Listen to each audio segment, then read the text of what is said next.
తేలిగ్గా కామెంట్ చేసేస్తారు. సో కిరణ్ కుమార్ రెడ్డి గారు గుడ్ ఈవినింగ్.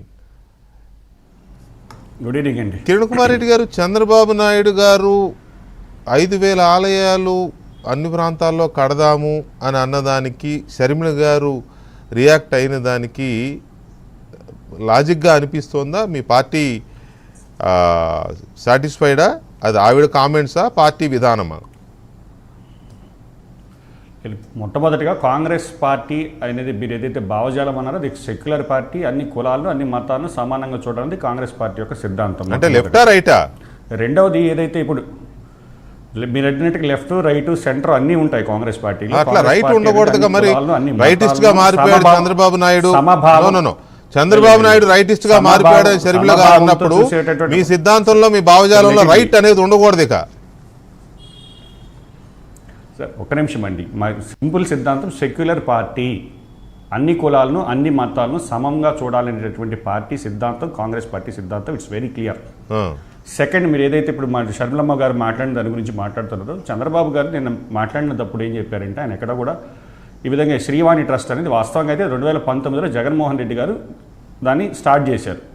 వీవీఐపీలకు సంబంధించినటువంటి దర్శన టికెట్లు బ్లాక్లో అమ్మకుండా 10,000 రూపాయలు పెట్టి వాటికి వచ్చేటటువంటి నిధులతో దాని యొక్క పేరే శ్రీ వెంకటేశ్వర ఆలయ నిర్మాణ ట్రస్ట్గా పెట్టారు. అది కూడా రాజశేఖర రెడ్డి గారి కుమారుడు దాన్ని స్టార్ట్ చేయడం జరిగింది. ఇకపోతే షర్మిలమ్మ ఏదో హిందూ వ్యతిరేకగా దీన్ని బీజేపీ వాళ్ళు చిత్రీకరించడం కోసం చేసేటటువంటి తాపత్రయాలు. మొట్టమొదటిగా హిందువుల మనోభావాలు దెబ్బతింటున్నాయని తిరుమల లడ్డు పవిత్రత విషయంలో చంద్రబాబు గారు మాట్లాడిన తర్వాత దాని మీద సిబిఐ ఎంక్వైరీ వేయాలని గవర్నర్ దగ్గరికి వెళ్ళి డిమాండ్ చేసినటువంటి వ్యక్తి షర్మిలమ్మ గారు.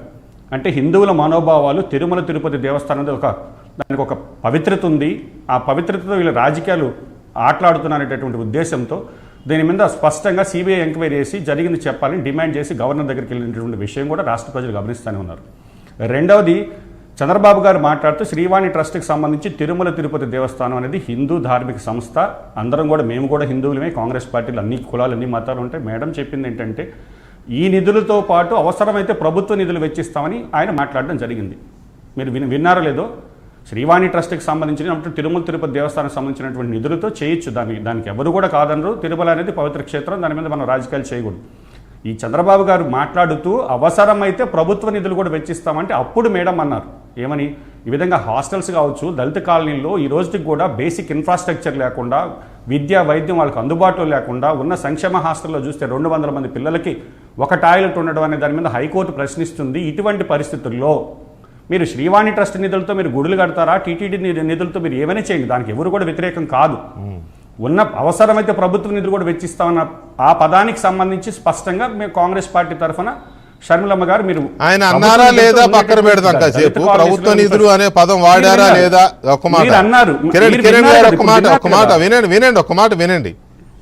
ఆయన అన్నారా లేదా అనేది కాసేపు పక్కన పెడదాం, అది క్లారిటీ నేను మళ్ళీ చెప్తాను. కానీ ఒకవేళ అన్నారని అనుకోండి, సపోజ్ ప్రభుత్వ నిధులు కూడా కొంత కలిపి అన్నారని అనుకుందాం మీరు అన్నట్టుగానే, వాట్ ఈజ్ రాంగ్ అండి?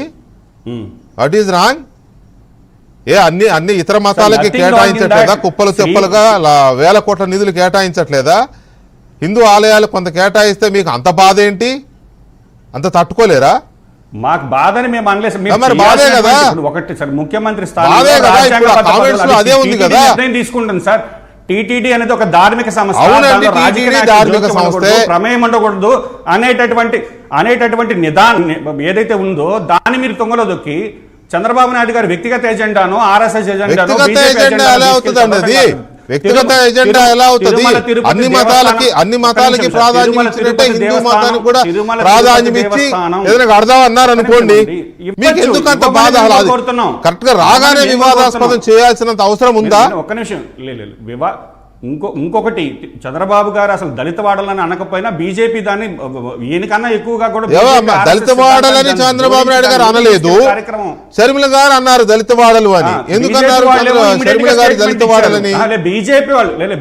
బీజేపీ వాళ్ళు స్టేట్మెంట్ ఇచ్చిన తర్వాత మా మేడం మాట్లాడారు. బీజేపీ వాళ్ళ గురించి కాదు కదా ఇప్పుడు ఇష్యూ, కాదండి బీజేపీ వాళ్ళ ఇష్యూ ఇది కాదు కదా.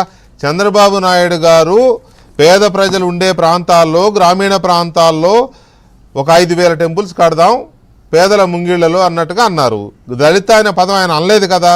అనని దాన్ని ఎందుకు షర్మిల గారు క్రియేట్ చేశారు? అనని ఆవిడ BJP ఆవిడ వాళ్ళు- ఇన్సెక్యూరిటీ ఏంటి? BJP వాళ్ళు దళిత వాడల్లోకి వెంకటేశ్వర ఒక్క నిమిషం స్వామి ఆలయం రాజశేఖర కడితే రెడ్డి గారు ఏమవుతుంది? కానీ- ఎందుకు అంత ఇన్సెక్యూరిటీ? వినండి సార్, ఒక్క నిమిషం కిరణ్ గారు, ఒక్క నిమిషం దీని మీద ఒక్క నిమిషం సార్, నాకు సమాధానం చెప్పండి. కంటిన్యూ